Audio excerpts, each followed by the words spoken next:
Bien, de esa manera quiero entonces iniciar mi tema hoy. El hermano hizo una preguntita hace un momento, y que estaba obsequiando algunas cosas, algunos libritos.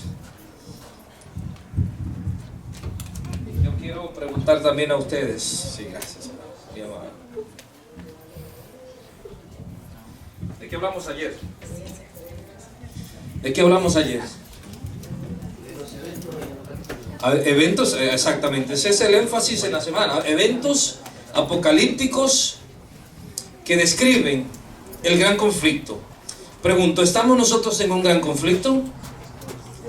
¿Estamos o no estamos en un gran conflicto? Sí. Desde que el pecado ha entrado en esta tierra, el ser humano está bajo ataque.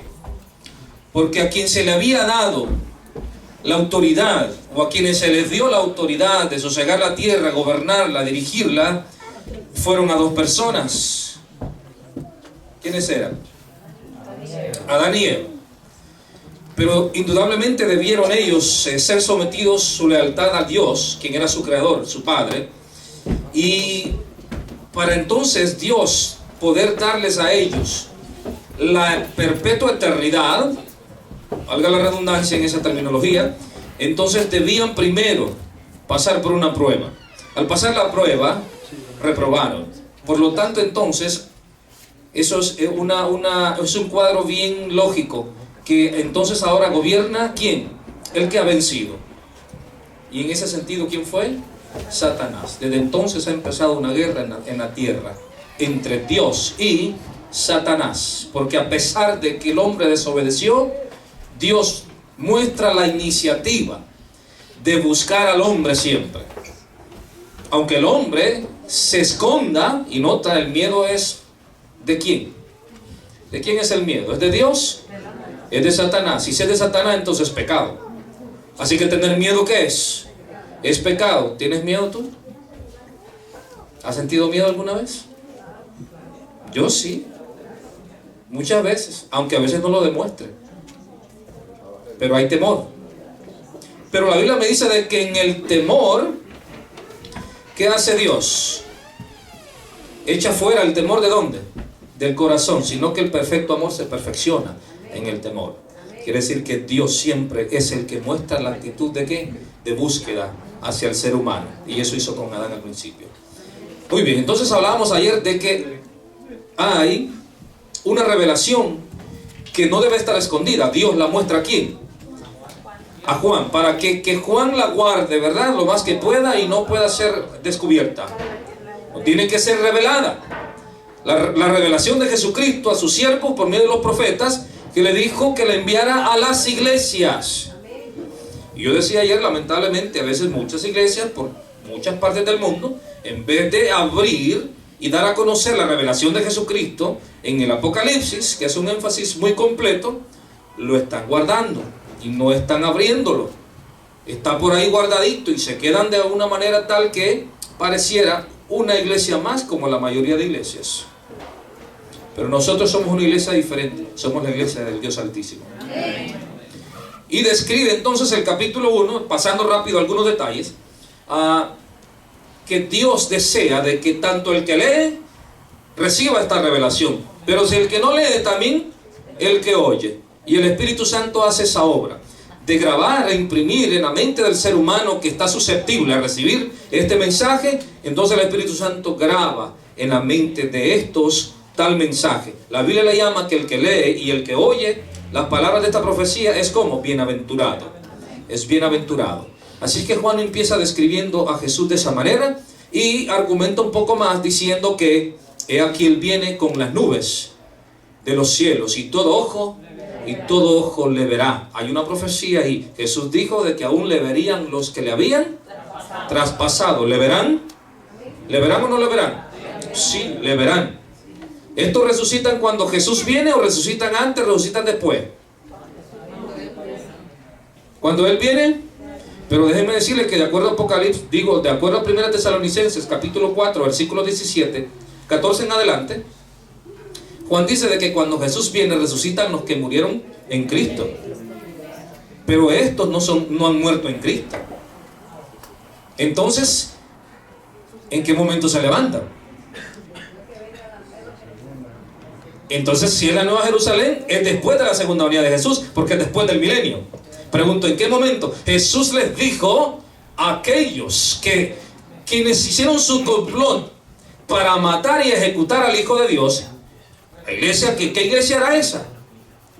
La iglesia judía, los judíos, comandado por todo el fariseísmo. Entonces estos llevaron a Jesús a Pilato para que Pilato lo ejecutara. A ellos entonces Jesús les dijo, a todos ellos os digo que me verán venir en las nubes del cielo a la diestra del Padre con grande gloria. ¿Me verán qué les dijo Él? Venir. ¿Cuándo? Sí, por segunda vez. Pero pregunto, ¿en qué momento estos se levantan del polvo? Que ahora ¿qué están? ¿Qué están haciendo? ¿Han muerto? ¿En qué momento son levantados? Bueno, ese es un tema aparte, pero déjenme decirles que no es en la segunda venida, es antes de la segunda venida. Y estarán vivos para cuando Él venga. Ahora no me pregunten, pero entonces ¿en qué momento de la segunda venida? No lo sé, porque la Biblia no lo dice, pero sí dice que se levantarán antes, un tiempo antes, y no serán los únicos. Hay otro grupo de personas ahí. Pero se cumplirá la profecía de Apocalipsis 1:7. Estos también le verán venir en gloria. ¿Cuál es la razón?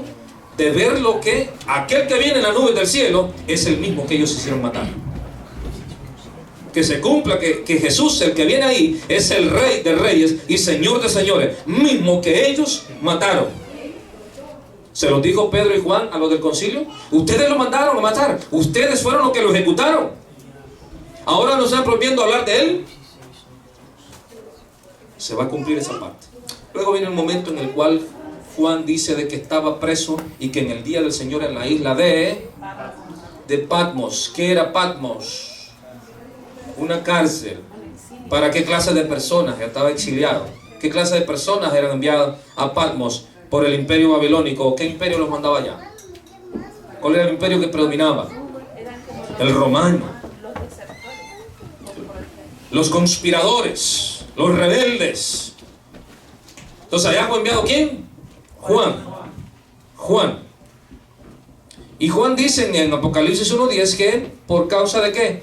Por la palabra de Dios y el testimonio de Jesucristo. Sí es verdad, pero hay un punto medular entre esas dos partes.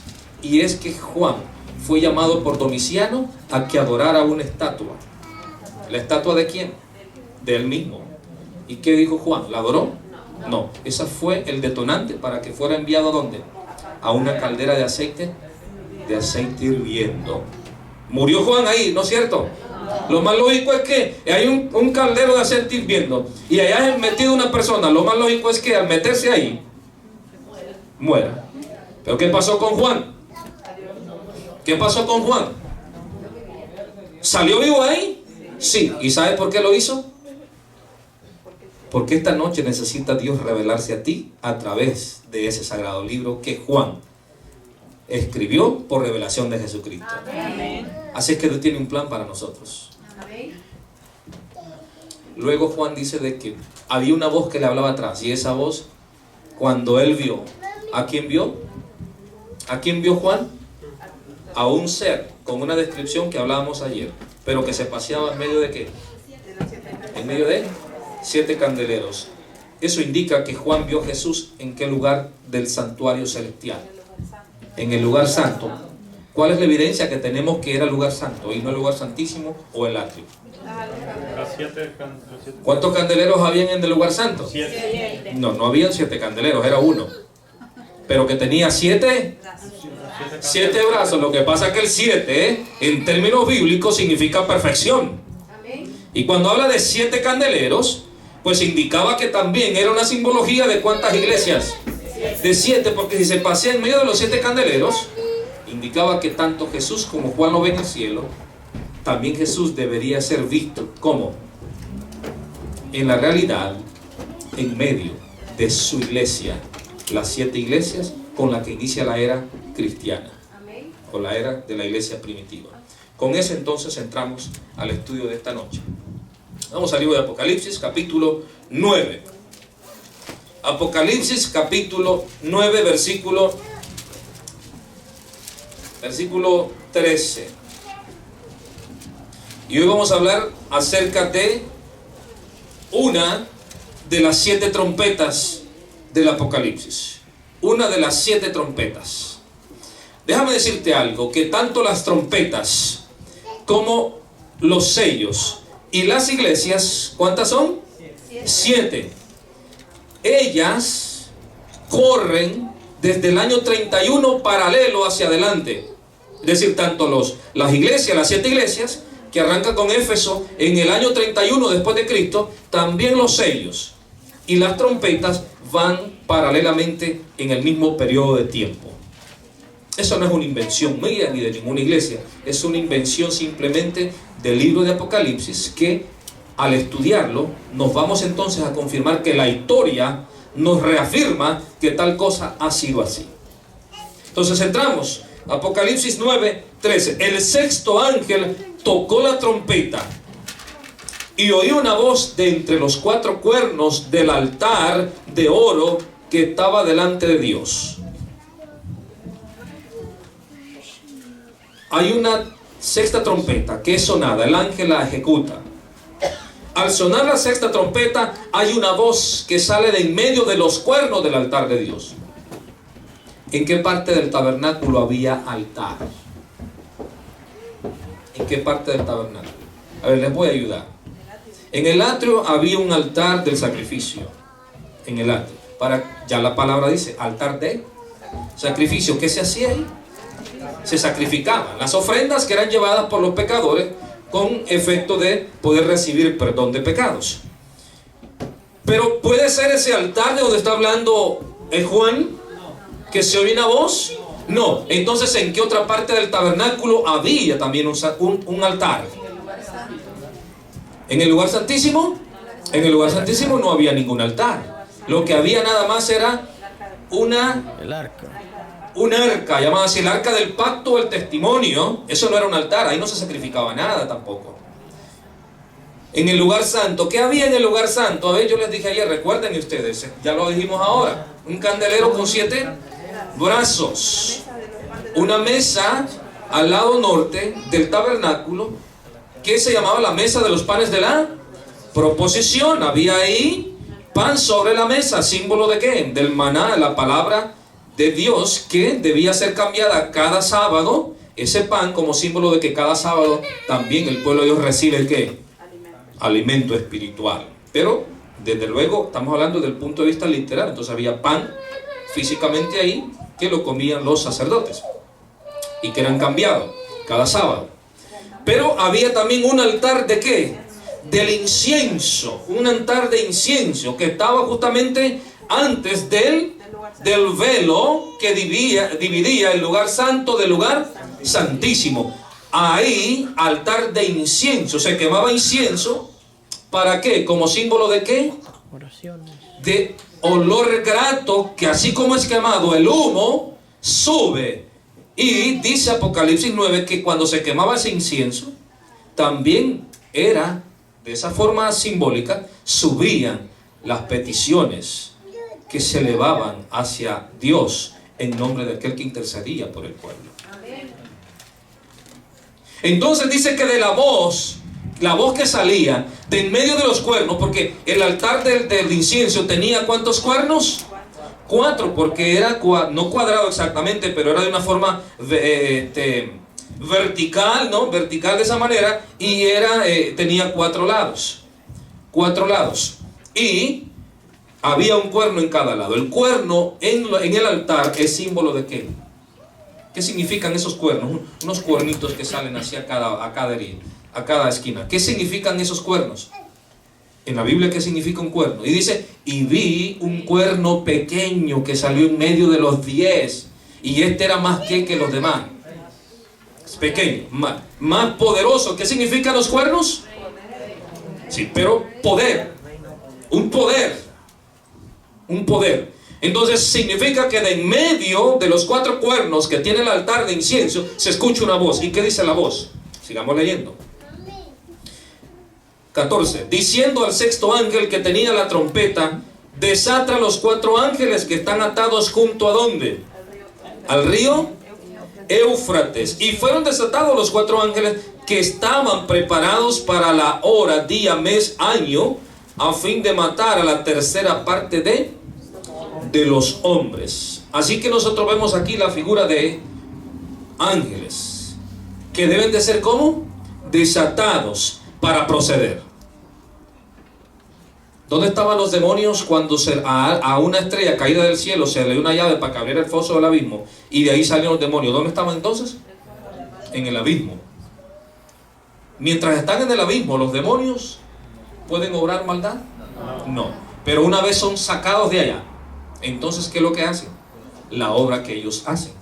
Maldad. La Biblia describe que engañan ¿a qué? A la tierra. A la tierra, justamente. Pero entonces encontramos que en Apocalipsis 7 nos damos cuenta que hay también ángeles en los 4 ángulos de la tierra. Vamos rápidamente a Apocalipsis 7 para comparar con lo que estamos leyendo ahora. Apocalipsis 7:1. Después de esto vi a 4 ángeles en pie sobre los 4 ángulos de la tierra, que detenían los 4 vientos de la tierra. ¿Para qué?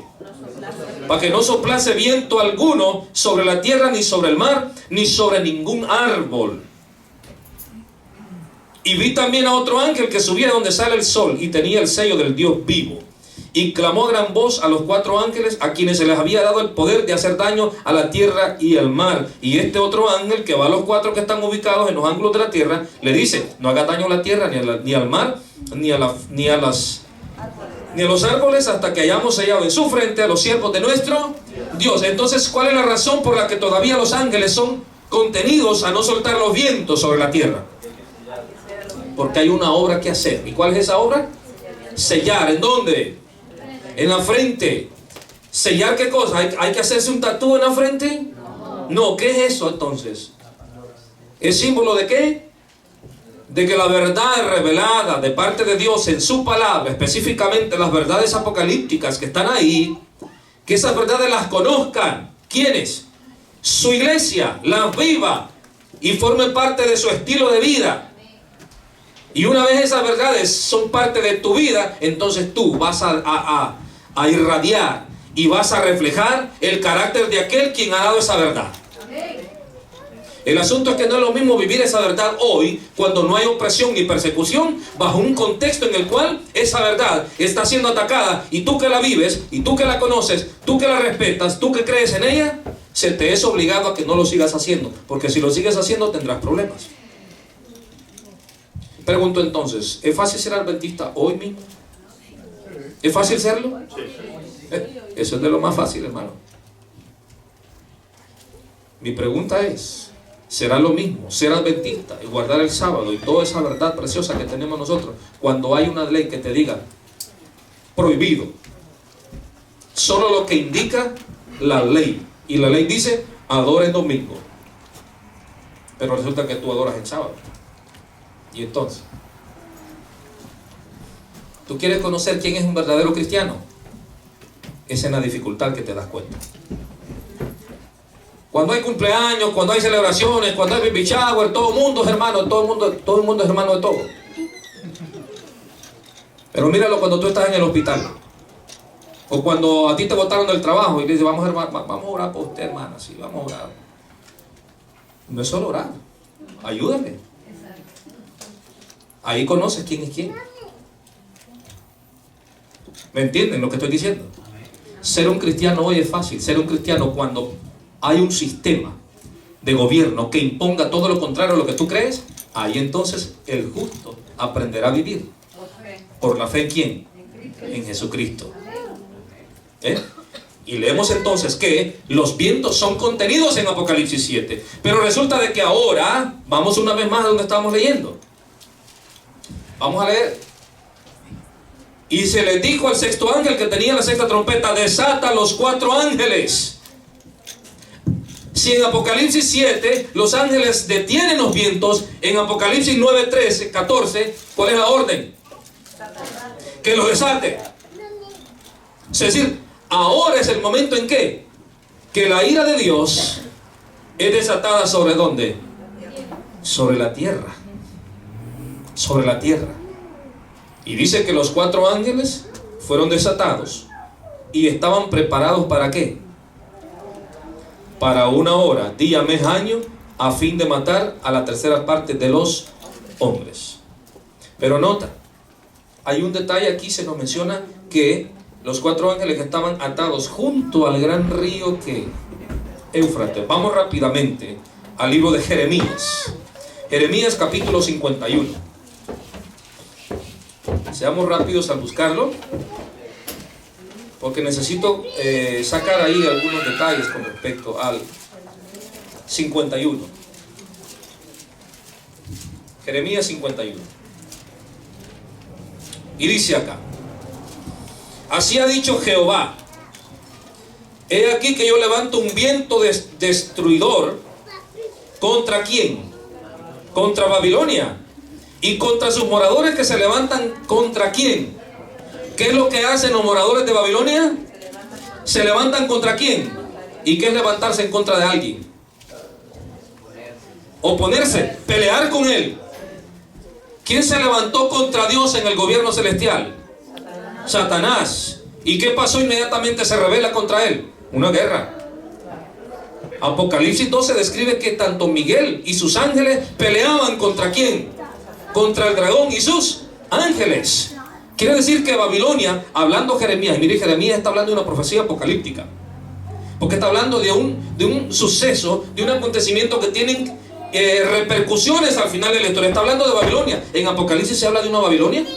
De hecho, en la semana vamos a ver justamente ese, la mujer de Apocalipsis 17, una mujer que está sentada sobre una bestia y que tiene un nombre, dice ahí, un nombre, y ese nombre es blasfemo y está llena de nombres blasfemos, y dice que ese nombre es ¿qué? Babilonia, la madre de las rameras. Si es madre de rameras, entonces ¿cómo es la madre? ¿Cómo es la madre? Ramera también, porque tiene hijas que son como la mamá. Y si la mamá es ramera, las hijas son rameras. De eso vamos a hablar en esta semana. ¿Están interesados en conocer acerca de eso? Vengan, pero inviten a los demás para llenar estas sillas. Esto debemos saberlo en este tiempo, queridos hermanos. Saber dónde estamos. La sierva de Dios dice que el pueblo adventista debe saber en el tiempo en el que está viviendo y anunciar al mundo para que el mundo sepa en el tiempo en el que estamos viviendo y las cosas que están por suceder. Por lo tanto, como decía mi querido hermano Dani, no es el tiempo de ¿qué? De estar dormidos en los laureles. Es tiempo de estar alerta. Porque si estamos en una guerra, el dormirse, ¿qué significa? Que eres un soldado muerto. Así que no puedes estar dormido en una guerra, porque el enemigo no duerme. El enemigo está cada vez más diseñando estrategias para acabar contigo. Y a veces en las cosas que nosotros menos importancia le damos, son las cosas que nos hacen resbalar. ¿Entiendes lo que significa eso? Así que hay que aprender a ser fiel a Dios. ¿En dónde? ¿En las cosas grandes? En las pequeñas. Porque si lo somos en las pequeñas, seguro que también seremos en las grandes. Así es que dice que hay habitantes en Babilonia que se oponen ¿contra quién? Contra Dios. Mira lo que dice ahora el versículo 6. Jeremías 51, 6. Huid de en medio de Babilonia. ¿A qué le recuerda esa frase? ¿Han leído eso antes? Salid de Babilonia, pueblo que quiere decir que en Babilonia los que se rebelan contra Dios, que es un sistema rebelde y opositor a Dios, quiere decir que ahí hay pueblo ¿de quién? De Dios, al cual Dios les hace un llamado, querido hermano. ¿Y cuál es el llamado que Dios hace a su pueblo que está en Babilonia? Salgan, salgan. traigo a mi mente la escena que también dos ángeles le dijeran a una familia adventista que estaba en Sodoma y Gomorra. ¿Cuál fue el llamado? Huye, ¿por qué? Y escapa, ¿por qué? Por tu vida. ¿Escapa por qué? Por tu vida. ¿Qué iba a pasar en Sodoma y Gomorra? Destrucción. ¿Dios ya tenía entonces especificado el día que iba a pasar eso? Sí. Ahora Dios en su infinita misericordia, ¿qué es lo que hace con el que está metido allá? Sacarlo. ¿Tuvo tiempo Lot para salir? Sí. Pero no hizo caso, ¿verdad? No hizo caso. No hizo caso. Fue sino hasta que el ángel lo cogió de la mano y lo dijo, nos vamos. Como cuando tú agarras a tu niño, es que nos vamos ya. ¿Se van con su voluntad o en contra de él?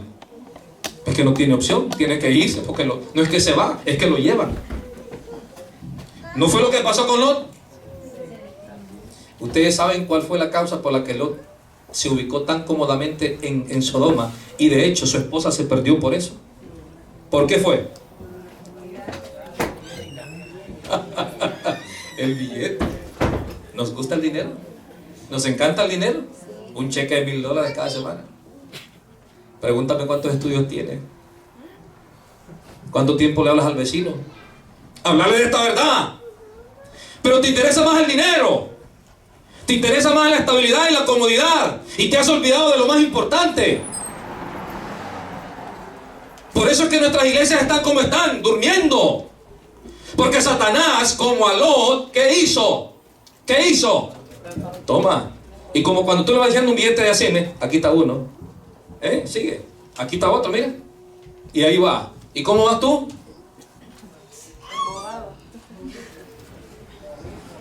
¿Te das cuenta lo que Satanás hace? Y a veces nosotros decimos, ¿cómo me ha bendecido el Señor? Y mira sus diezmos y ofrendas, a ver si verdad demuestras la bendición que Dios te da.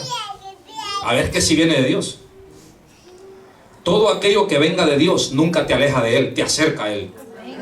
Pero si el dinero te hace sentir bien, pero no trabajas en favor de aquellas almas por las que Cristo murió, eso no es de Dios. Eso viene de Satanás, que te tiene adormecida, hermano, con el dinero. ¿Para qué? Para que estés tranquila. Porque mientras tú estás ahí tranquila, en el cielo está pasando un acontecimiento que tiene que ver con tu vida o tu muerte. ¿Estamos entendiendo lo que estoy diciendo? Entonces dice aquí que salid de Babilonia, huid de en medio de Babilonia y librar cada uno su vida para que no perezcáis. ¿Qué es lo que hay que hacer entonces? Sí, pero ¿qué es la frase que sigue? Y librar en grupos su vida para que no perezcáis. ¿Eso dice el texto? Cada uno. ¿Qué es lo que hay que hacer entonces? ¿Cada quién? Cada uno libra por su vida. Aquí no es el pastor el que te va a ayudar. No es el anciano. No es nadie. Ni yo mismo. Ni tú mismo a tu esposa, ni tu esposa a ti. Eres tú mismo. ¿Escapa por qué?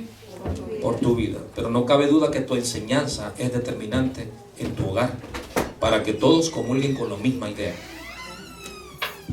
Y dice, huye y escapa por tu vida. No perezcáis a causa de la maldad, porque el tiempo es de venganza de Jehová, le dará su pago. ¿Cuál es el tiempo entonces? De venganza, ¿de parte de quién? De Jehová. Ahora yo no me voy a entretener mucho en esto. Quisiera analizar, porque todo esto tiene que ver con lo que estoy hablando, pero el tiempo no me va a dar. Pero vamos al versículo 42 del mismo Jeremías 51. Subió el mar sobre Babilonia, de la multitud de sus olas fue cubierta, sus ciudades fueron asoladas, la tierra seca y desierta, tierra en que no morará nadie, ni pasará por ella, hijo de hombre. Y dice en el 45, ahí está claro otra vez, salid de en medio de ella. ¿Y qué dice? El mismo mensaje de Apocalipsis 18. Jeremías, años, siglos antes, ya Jeremías había anunciado todo este acontecimiento que tendría que ver con Babilonia espiritual al final de los tiempos. Entonces le dice, ¿salid de dónde? De Babilonia, pueblo mío, y salvad, una vez más dice, y salvad cada uno su vida del ardor de la ira de Jehová. Quiere decir entonces que con este episodio que estamos viendo en Jeremías 51, todo esto está íntimamente relacionado con Apocalipsis 9, lo que estamos viendo. Estamos hablando sobre el río Éufrates, sobre el cual los vientos ahora son desatados, y que los ángeles están comisionados para el mes, para actuar en el mes, día, hora y año. Quiere decir que estos ángeles que ahora son sueltos tienen una obra que hacer y tienen exactamente cuándo la van a hacer. Están organizados en el trabajo que van a hacer.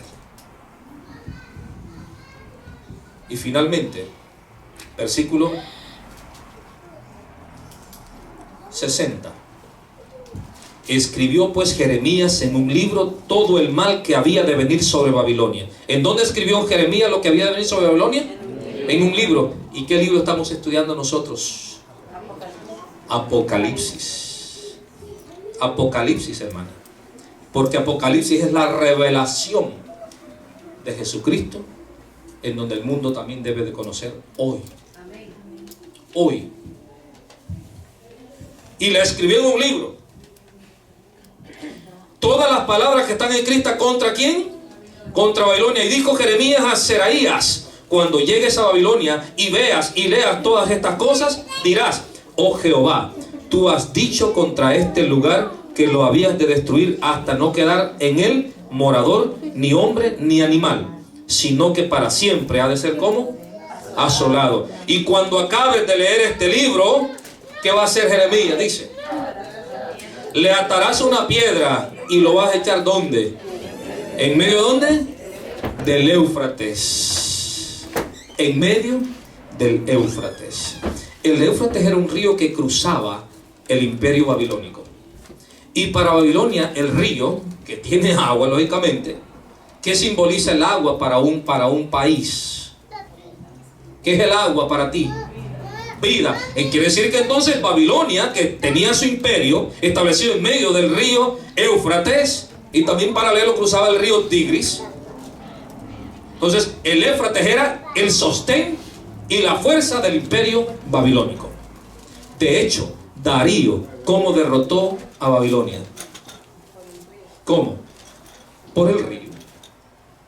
¿Qué hizo entonces el imperio medo-persa con el río Éufrates? La historia dice que se secó, ¿qué cosa? El cauce del río. Es decir, se desvió el agua del río hacia otra dirección. ¿Qué pasó con Babilonia entonces? ¿Qué pasó? Su imperio empezó a debilitarse. Y de hecho, el agua entonces, que ya no está ahí, eso indica que quedaron por el río cauces en donde pudieron penetrar los ejércitos de Darío. Y fue así que entraron ¿a dónde? A Babilonia. Y Babilonia cayó. Eso fue en la Babilonia literal en un tiempo atrás. Pero ¿cómo va a ser entonces en la Babilonia espiritual y religiosa, que es lo que estamos viendo en este tiempo hacia el final de nuestros días? ¿Hay una Babilonia? Sí, una madre que se llama ¿cómo? Babilonia, y que tiene hijas que son como la madre. Babilonia es confusión, una ciudad pero confusión. Dios es luz. Satanás, ¿qué es lo que entonces implementa en la humanidad? Confusión, tinieblas. Por eso Jesús dijo: yo soy la luz. Y también dijo a su iglesia: ustedes son la luz del mundo. Entonces nosotros nos encontramos en que Babilonia es confusión.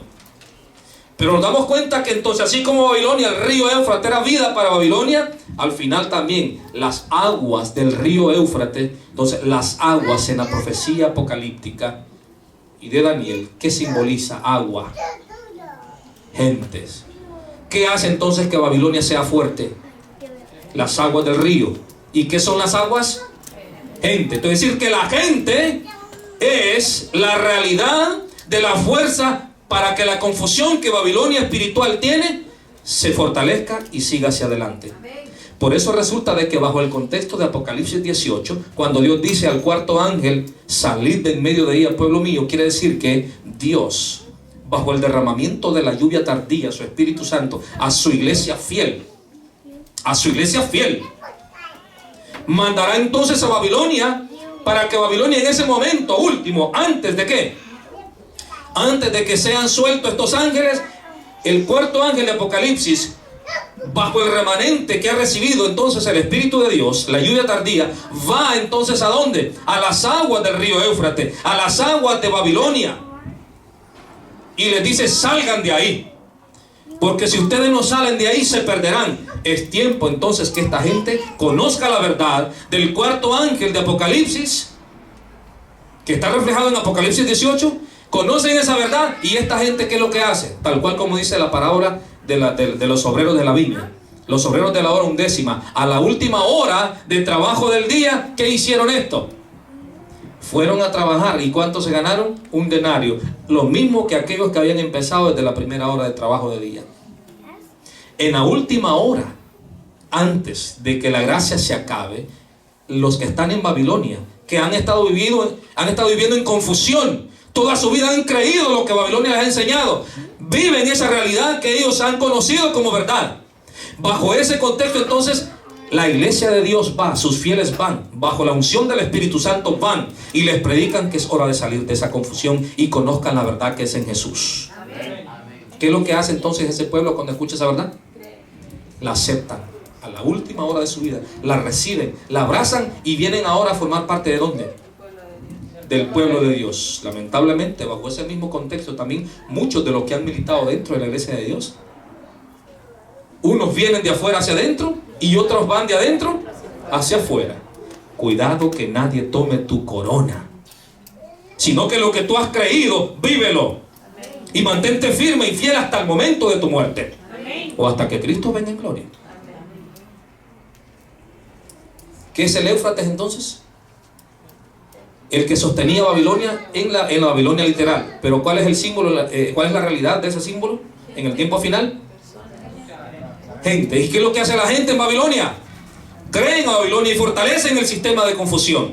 Pero en el último momento, antes que la gracia se acabe, Dios manda a su iglesia bajo la unción del Espíritu Santo, le muestra la verdad. ¿Y qué pasa con los que están en Babilonia? Muchos de ellos aceptan esa verdad y salen. Por eso entiendan una vez más lo que quiero decir. El ángel que está aquí en Apocalipsis 9, bajo el sexto ángel de la trompeta, son desatados los 4 ángeles, pero resulta que las aguas del río Éufrates, ¿qué? Tienen una realidad interesante bajo ese mensaje de la sexta trompeta. Ahora vemos una vez más Apocalipsis. Tenemos que correr rápido. Y nota: y fueron desatados los 4 ángeles, que estaban preparados para hora, día, mes, año, a fin de matar a la tercera parte ¿de qué? De los hombres.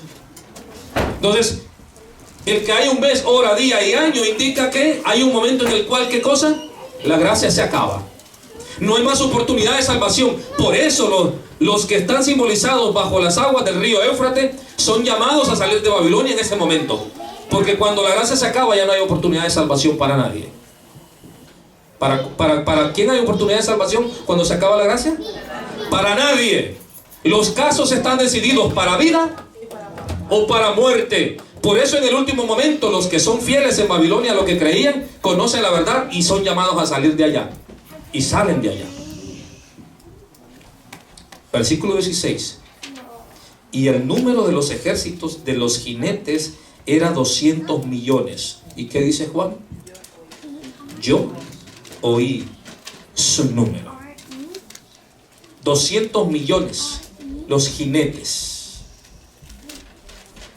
Hablamos acerca de esto bajo el contexto de la quinta trompeta, cuando habla de que los que han salido para hacer una obra de devastación en la tierra son un ejército numeroso, al cual Juan nada más menciona un número, no porque sea literal, sino porque es un número que nos figura a nosotros que Satanás no está jugando con nosotros. nosotros, con la tierra, ni con los habitantes de la tierra. 200 millones. Dice, yo oí su número. Así vi en visión, versículo 17, los caballos y a sus jinetes, los cuales tenían corazas ¿de qué? Corazas de fuego, de zafiro y de azufre, y las cabezas de los caballos eran como cabezas ¿de qué? De leones, y de su boca que salía fuego, humo y azufre. Entonces, nota, Juan una vez más de la visión nos describe simbólicamente características de estos seres. ¿Cabezas de qué? De leones, pero que dice que son jinetes. Y al mismo tiempo dice que esos jinetes tenían corazas de fuego, zafiro y de azufre, y que de su boca salía otra vez fuego, humo y azufre. Fuego, humo y azufre. ¿Quiénes son los que prácticamente de su boca tiran tal cosa? Ahí lo dice, ¿verdad? Los jinetes, que es el ejército numeroso que Juan ha oído el número, 200 millones. ¿Para qué? Para hacer destrucción. Para hacer destrucción.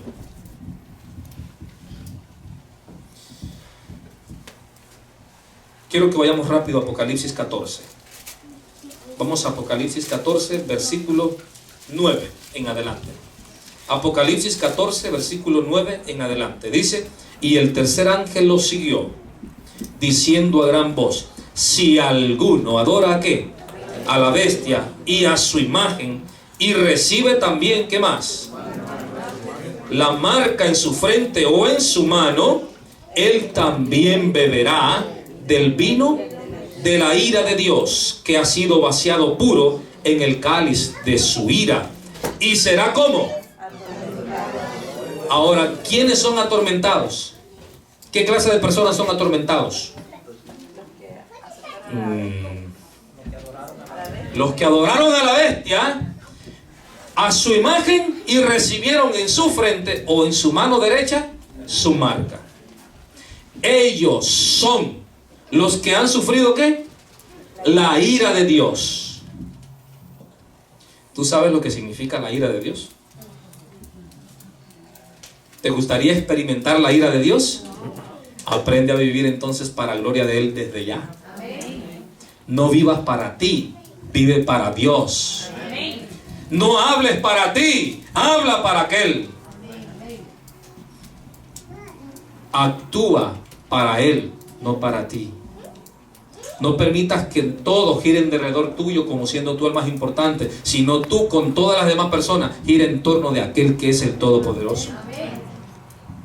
Entonces, la ira de Dios no caerá sobre ti si tú eres fiel a Él. Pero, si tú eres infiel a Él, entonces ¿vas a qué? Vas a sufrir su ira.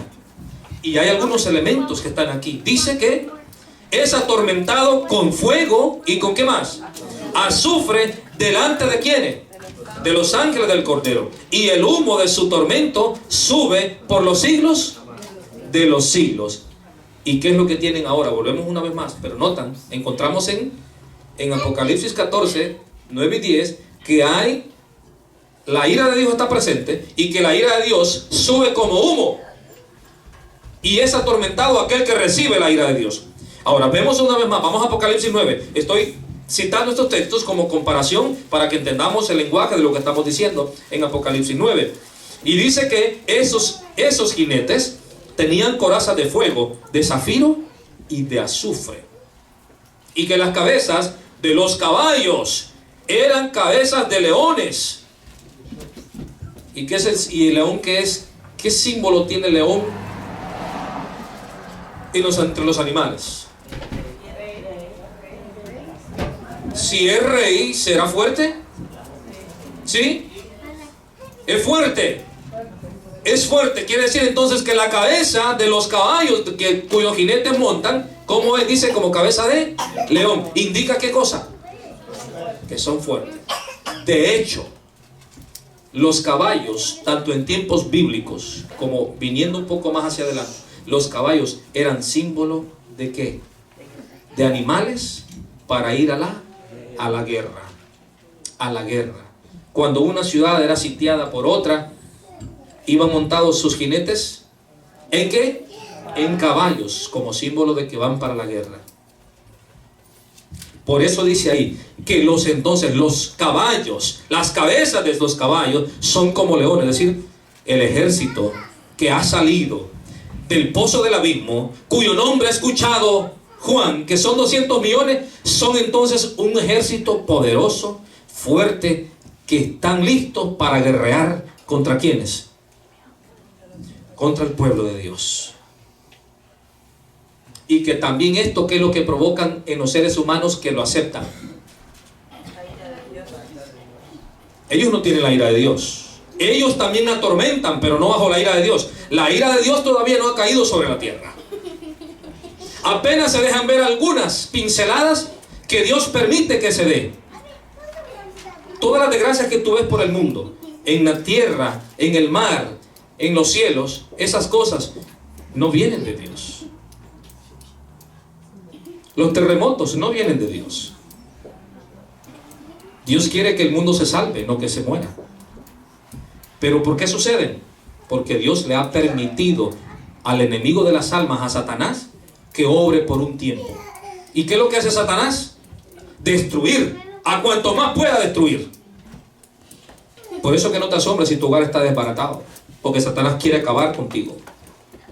Y si no es contigo, pues con tu esposo. Y si no es con tu esposo, pues es contigo. Y si no es con el esposo ni contigo, pues es con tu hijo. Pero Satanás tiene a las familias entre ceja y ceja. ¿Sabes por qué? Porque las iglesias están formadas por familia. Y si la familia está desintegrada, la iglesia lo va a estar. Nota la importancia que esto tiene. Satanás no está jugando. 200 millones de demonios montados sobre caballos que son fuertes, pero nada más son un símbolo de ilustración. Quiere decir que la fuerza y el poder de estos seres espirituales que están por doquiera, son fuertes. Y con ellos no te entretengas a jugar, porque te van a destruir más temprano que tarde.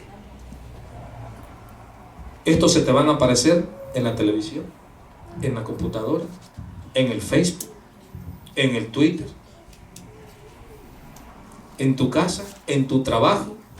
Por todos lados están de diferentes maneras, son fuertes. Y el ejemplo mejor que te puedo ofrecer es: ¿hay algún pecado que estás acariciando y que te cuesta dejarlo? No me digas.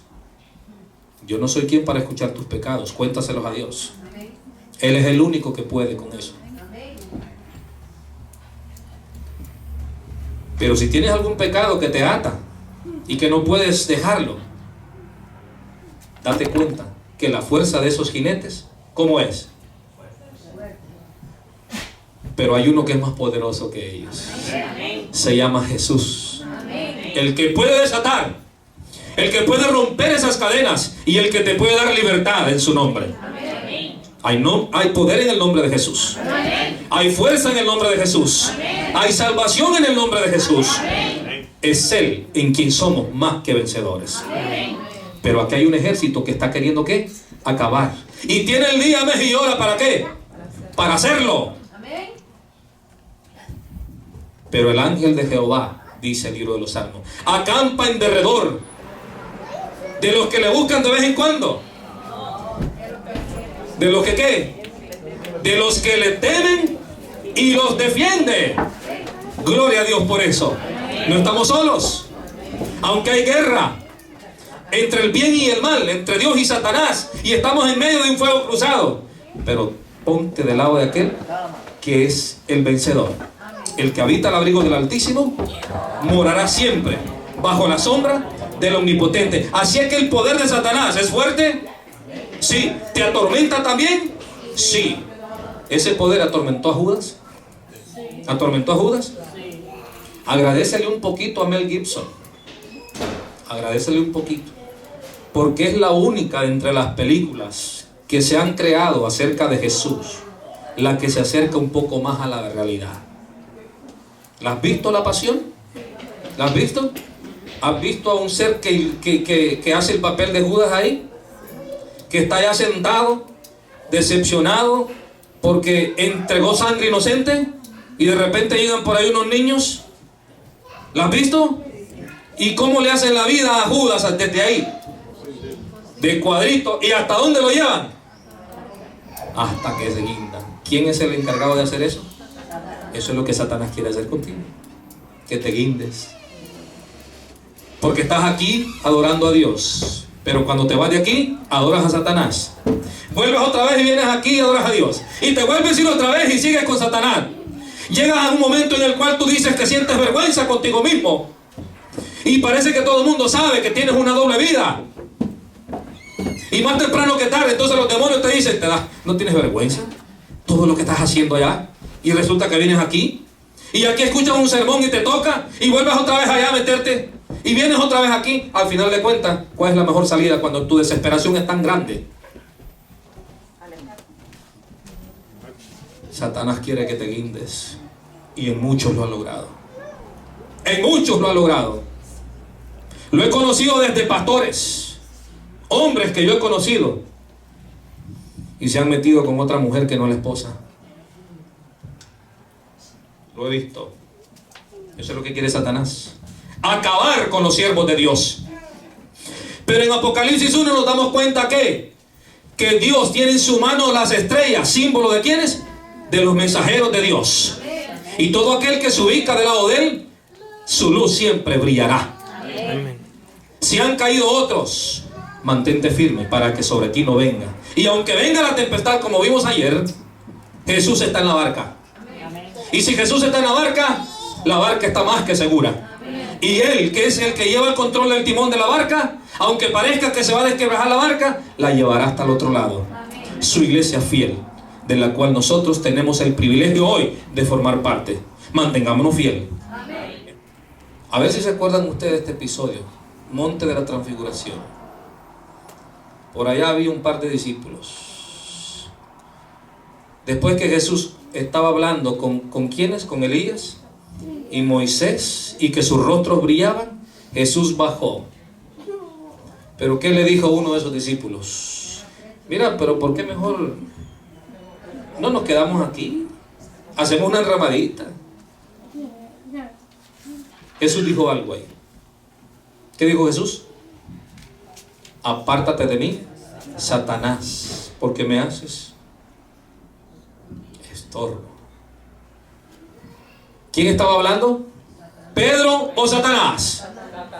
¿A quién reprende Jesús? Sabe de que el diablo estaba en control de Pedro en ese momento. Pregunto, ¿dijo alguna cosa mala Pedro, hermana Gladys?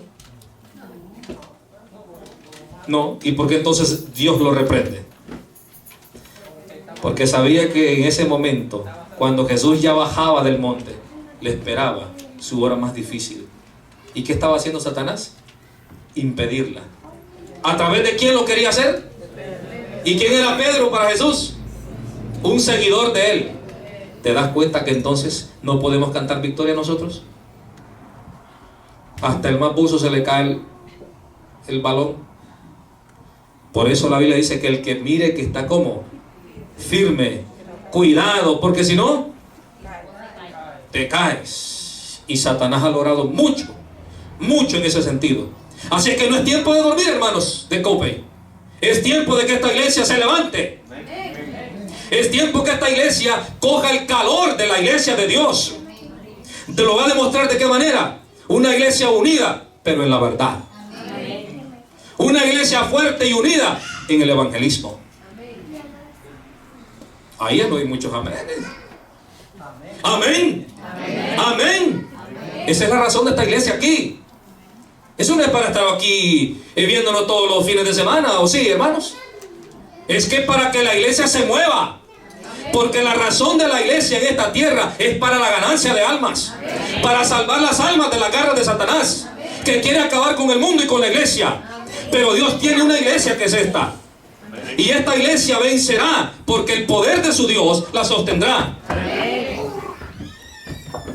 Por eso esta semana debe ser una semana diferente. Una semana en donde tú te encuentres con tu Dios y aprendas a vivir la vida de tu Dios. 3 plagas: humo, fuego y azufre. ¿Salían de dónde? De la boca. ¿Y qué salía de la boca de Dios? La palabra de Dios, ¿qué es? Es vida. Dios dijo: sea la luz, y hubo luz. ¿Hay poder entonces en la voz y en la palabra de Dios? Amén. Hay poder, porque penetra hasta lo más íntimo, y por eso tú y yo estamos aquí. Amén. Pues el poder, versículo 19, pues el poder de los caballos estaba en su boca. ¿En dónde está el poder de los caballos? En la boca. ¿Y en dónde más? Y en sus colas. ¿Dónde está el poder de los escorpiones? En la cola. ¿Y qué hace con la cola? Picotea. Y cuando picotea el escorpión, ¿qué pasa en tu lengua? Se duerme. ¿Para qué? Para que no hables. Mira lo que quiere Satanás. Que no hables. Que no abras el libro de la verdad. Que lo cierres. De la boca de Satanás hay poder, pero hay poder también en la boca de toda palabra que sale de la boca de Dios. Amén. Y dice el versículo 20, terminando el 19, pues el poder de los caballos están en su boca y en sus colas, porque sus colas, semejantes ¿a qué? A serpientes, tenían cabezas, y con ellas hacían daño, dañaban. Y los otros hombres que no fueron muertos con estas plagas, porque solo la tercera parte dice ahí, ya lo leímos arriba, y ni aún se arrepintieron de sus obras de sus manos, ni dejaron de adorar a quienes. Nota, este texto es muy importante. Y los otros hombres que no fueron muertos con estas plagas, con el fuego, humo y azufre, los otros hombres, y no se arrepintieron de sus obras de sus manos, ni dejaron de adorar a quienes.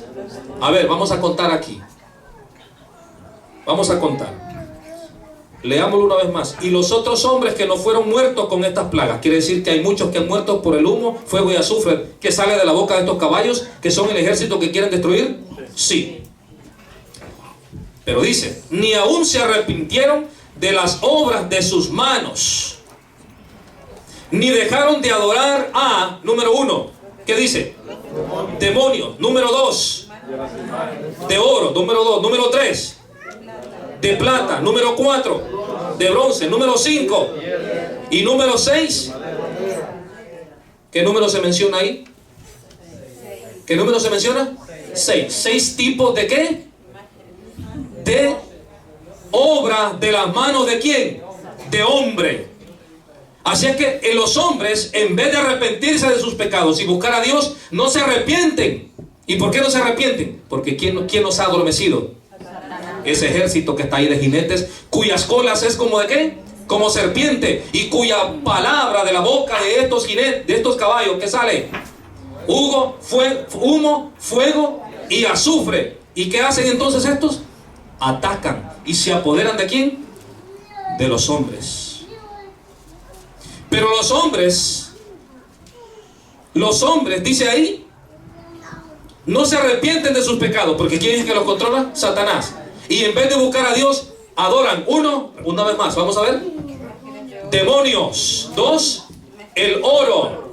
3, plata. 4, bronce. 5, piedra. Y número 6, madera. ¿Número qué? 6. ¿Saben cuántas veces se menciona el 6 ahí? Lo vamos a ver a continuación. Número 6. 6 cosas de obra de hombre.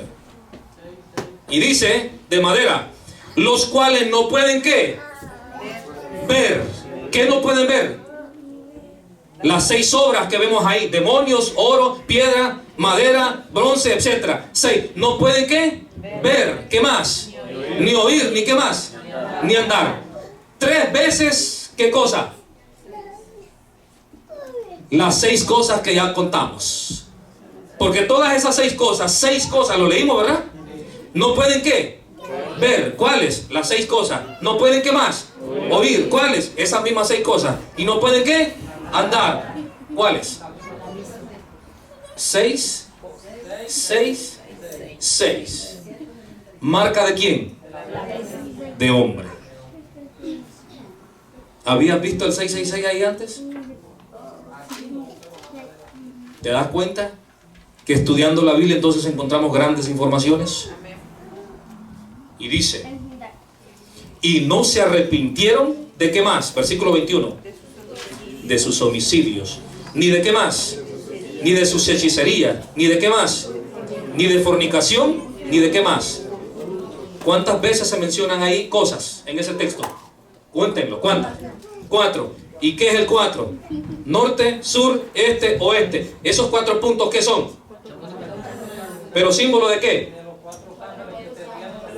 Del globo terráqueo. Quiere decir entonces que los hombres no se arrepintieron de qué? De sus hechicerías, de su fornicación, de sus hurtos, ni de los homicidios. Quiere decir entonces que ¿de qué no se arrepintieron? De nada. De nada. 4 en profecía, ¿qué es? Todo. Ahora vámonos al último texto de estudio de esta noche. Vámonos al libro de Daniel.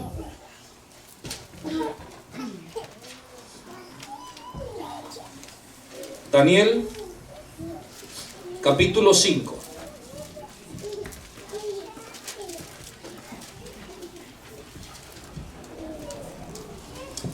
Versículo 23. ¿Lo tienen? Amén. Leamos. Vamos a leer del 22 para un poquito de contexto. Y tú, su hijo Belsasar, ¿no has humillado tu corazón sabiendo todo esto? 23. Sino que contra el Señor del cielo te has ensoberbecido e hiciste traer delante de ti los vasos de tu casa. ¿Quiénes? Tú. ¿Quiénes más? Tus grandes. ¿Quiénes más? Tus mujeres. ¿Y quiénes más? ¿Cuántas veces encontramos el número 4 ahí? 1. Tú, tus gobernantes, tus mujeres y tus concubinas. 4. ¿Símbolo de cuánto? Que todo el imperio estaba ¿qué? Estaba corrompido. Pero sigamos leyendo. Y dice, bebisteis vinos en ellos, hablando de los vasos. Además de esto, diste alabanza a dioses de qué? Plata. ¿De qué más? De oro. 2. ¿Qué más? 3. ¿De qué más? 4. ¿De qué más? De madera. 5. ¿Y qué más? ¿Qué número es ese? 6. ¿Se parecen estos 6 elementos a los 6 que vimos en Apocalipsis? ¿Sí o no? ¿Obra de qué? ¿De las manos de quién? Pero vamos a ver si aquí también encontramos lo mismo que allá completamente. Y sigue diciendo el texto. Piedra. Y que además, ¿qué pasa con esto? Ni ven, número 1. ¿Qué otra cosa? Ni oyen. ¿Y qué más? Ni saben. ¿Cuántas cosas? 3. 3 veces ¿cuánto? 6. Hablando de las manos de hombre. ¿Encontramos el 666 ahí también? ¿Sí? ¿Lo habían visto antes? Y en Apocalipsis 9 también, que lo acabamos de leer, versículos 19 y 20, también. ¿Estamos hablando de lo mismo? ¿Sí o no? Claro que sí. Las manos del hombre, las obras del hombre. Dios quiere, queridos hermanos, Dios quiere que cada uno de nosotros nos ubiquemos del lado de un ejército que es el más grande ejército y poderoso que existe en el cielo y en la tierra. Millares de ángeles le sirven. Seres celestiales le adoran. Pero hay un ejército también que está guerreando contra Satanás. Apocalipsis 12:17 dice que el dragón, Satanás, se llenó ¿de qué? De ira. ¿Contra quién? Contra la mujer, la iglesia. Y le hace la guerra ¿a quiénes? A los que guardan los mandamientos de Dios y tienen ¿qué? El testimonio de Jesucristo. Tú y yo, ¿de qué lado estamos? ¿De los que adoran a Dios, su santa ley, o de aquellos que la pisotean? Somos la iglesia que Dios ha levantado. Y es nuestro deber hoy asegurar nuestras vidas en las manos de nuestro Padre Celestial. Amén. Hace años escuché, póngame el himno, hermano. Hace años escuché que Jesús volverá. Con gozo acepté esa verdad. Amén. Amén. Aprendamos entonces a vivir desde hoy lo que significa vivir para Cristo, lo que significa hablar para Cristo, lo que significa servirle a Cristo. Porque la guerra que estamos nosotros inmersos es una guerra cuyo vencedor tiene nombre, y ese vencedor es también Rey de Reyes y Señor de Señores. Amén. Vamos a entonar entonces una vez más este hermoso cántico, que es un cántico de victoria, es un cántico que debe de mover a la iglesia más cerca de su Dios. ¿Aprendimos algo esta noche? Amén. ¿Vendremos mañana con la ayuda de Dios? Amén. Vamos a entonar este canto.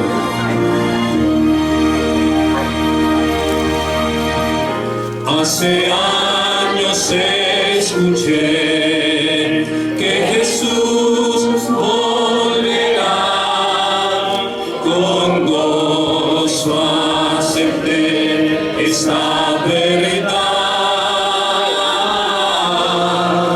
La esperanza firme está, pues ahora bien yo sé que mi Cristo muy pronto volverá.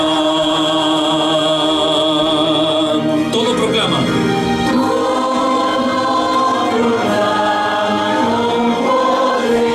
Todo alrededor anuncia que Cristo vuelve. Y las señales anuncian que el fin pronto se dará. Pero atención, ¿qué hay que hacer? La vista levantada, porque la redención está muy cerca. Amén. Muy cerca ya está.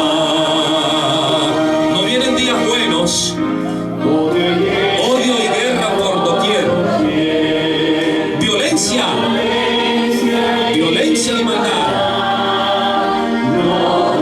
Pero eso no debe de perjudicarnos a nosotros. Simplemente son señales de que el Señor está volviendo. Y no porque yo lo diga, sino porque su palabra dice que Él se fue, prometió volver y volverá. Por sus hijos volverá. Pronto nuestro Rey vendrá. Amén. Amén. Todo proclama con poder, y las señales anuncian ya el fin. Atención, la vista levanta,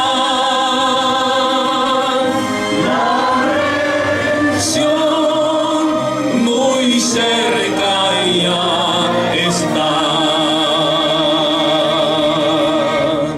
Amén. ¿Por qué Satanás odia a los adventistas? ¿Por qué Satanás nos odia a nosotros? Porque solamente el nombre de nuestra iglesia es un fuerte desafío hacia él. Nuestro nombre se llama Adventistas y del Séptimo Día, porque creemos en que Jesús vuelve una vez más. Y guardamos su santa ley, con énfasis en el cuarto mandamiento, que es el día sábado. Por eso dice que Satanás se ha irado con esta iglesia y le hace la guerra a los que guardan la ley de Dios, a los que guardan el sábado, a los que creen que esa ley es eterna porque su autor es eterno. Pero resulta ser que el sábado es el día más pisoteado por mucha parte del pueblo de Dios. ¿Es cierto? ¿Sí? Y así no iremos al cielo. Por eso yo te dije al principio, esos jinetes, esos caballos con cabeza de león y con cola de serpiente son fuertes y hacen de cualquier cosa para sujetarnos. ¿Quieres en esta noche decirle al Señor Jesús: he pisoteado muchas veces tu santa ley? El sábado lo he pisoteado también muchas veces. He sido un mediocre. he sido un falso cristiano. Entiendo que son los elementos por los cuales se bendiga a Dios, pero también entiendo que son los elementos que Satanás quiere que la iglesia de Dios pisotee. Pero que en esta noche, con la ayuda del Todopoderoso, que es más poderoso, porque de su palabra es vida y es vida eterna, en el nombre de ese Todopoderoso, en esta noche hay alguien que quiere decir al Señor Jesús: Señor Jesús, yo he sido alguien que ha ofendido tu nombre y ha pisoteado tu ley y tu sábado, pero vengo al frente para que el hermano Rodolfo ore por mí y que mi vida pueda ser encomendada en tu nombre y me ayudes a vencer. Amén. Gloria a Dios. ¿Hay alguien más que se une a ellos? ¿O crees que tu vida ha sido entonces bien? No hay problema. Eso está bien. Gloria a Dios, que entonces has hecho las cosas como Dios manda. Pero si las cosas no están hechas como Dios manda, entonces en esta hora venimos a buscar a aquel que puede darnos la fuerza y el poder. Amén. Es tiempo de levantar cabeza, queridos hermanos de Cope. Al igual que nosotros estamos en el corazón de Dios, ustedes están en mi corazón. Y en esta noche yo voy a poner en las manos del Todopoderoso, que tiene las estrellas en su mano, símbolo de los mensajeros de Dios, para que esta iglesia se reavive, resucite a vida, porque en Jesús hay vida, en su palabra hay vida. Y si Jesús está al control de esta iglesia y está en las manos de Él, entonces hay vida y esperanza para nosotros y para los demás. ¿Oramos? Querido Padre, gracias una vez más por tu palabra en esta noche. Que hemos descubierto, oh Dios, que Satanás está en guerra abierta contra ti en la persona de tu iglesia que estamos acá. Por momentos, oh Padre, creemos que estamos del lado tuyo, pero por momentos creemos que también estamos del lado del enemigo, inconscientemente, porque también tiene poder para adormecernos y por lo tanto gobierna y dirige nuestra vida. Pero en esta noche estamos en pie aquí, frente a ti, y tu pueblo ha avanzado al frente para decirte: Padre, rompe las cadenas que me atan. En el nombre de Jesús, en esta hora, Señor, por favor, rompe las cadenas que han atado a este pueblo, que han hecho que tu nombre sea blasfemado y que tu nombre, Señor, sea pisoteado y que tu verdad una vez más sea echada por tierra. Pero en esta hora, Padre, ayúdanos a restaurar esa verdad en nuestra vida. Ayúdanos a vivir la vida que es en Jesús, una vida que glorifica su nombre, una vida, Señor, que levanta en alto la preciosa verdad que el mundo ha pisoteado y que el mundo debe conocer en la vida de esta iglesia. Danos tu bendición, Señor, por favor. Llévanos a casa con esa bendición y permítenos mañana volver una vez más.